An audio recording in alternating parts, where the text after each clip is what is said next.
BTR गोजोन गोरोबथाखौ मावफुंगोन ना आथिखालनि खुंथाय गोहोआव थानाय बिटिसि सरकारा जाय गोरोबथानि गेजेरजों गोलाव सम हाग्रा बंग्रा थाबोना बर' हारिनि बिर जोहोलाव एनडिएफबिफोरा उदां अख्राङाव फैदोंमोन।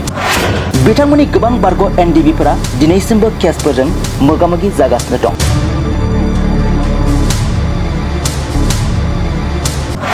जाय गोरोबथानि दहाय लानानै बारग' एनडिएफबिफोरनि केसखौ बाहागो खालामदोंमोन, जेरै हाइनास आरो नन हाइनास केस।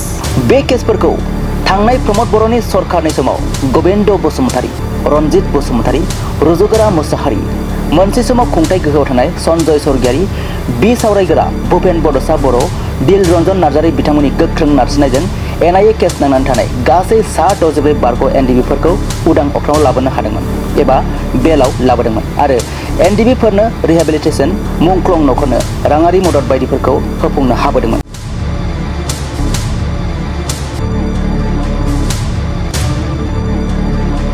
नाथाय दुखुनांथाव बाथ्रा दि दिनैसिम एनडिएफबि बिथांमोननि केसफोरा जोबनानै थाङाखै आरो उदां अख्राङाव फैदोंब्लाबो केसफोरा सोलिगासिनो दं।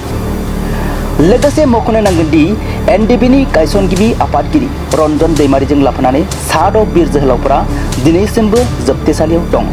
बेनि अनगायैबो मुंख्लं नखरफोरनो राङारि अनसुंथाइ, बारग' एनडिएफबिफोरनो रिहेबिलिटेसन आरो बिटिआर गोरोबथानि थाबावनाय माखासे दफाफोरा आद्रा दंबावो।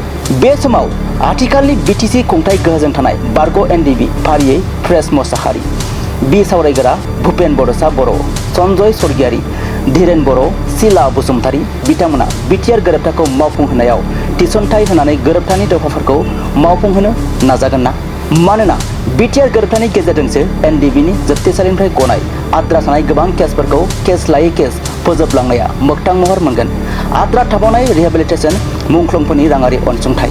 बिटिआर गोरोबथाया मावफुं जायाब्ला बर' हारिनि मोनसे समनि बिर जोहोलावफोरनि नांना थानाय केस, रन्जन दैमारिनि उदां जानाय आरो रिहेबिलिटेसन मोननांगौ मोन्थाइफोरा जानगाराव थानांगोन नामा? बे मोनसे सांग्रां रायजोफोरनि गिदिर सोंलु। बिटिआर गोरोबथा मावफुंनायाव बिटिसि खुंथाय आरो खुंथाय गोहोआव थानाय बारग' एनडिएफबि फारियै प्रेस मुसाहारि, बि सावरायगोरा भुपेन बड'सा बर', सन्जय स्वर्गियारी, धीरेन्द्र बर', शीला बसुमतारी बिथांमोननि गिलिर बिबान। बे बिबाननि सायाव मा बिफाव लायो बेखौ सम फैब्लासो मिथिसिगोन।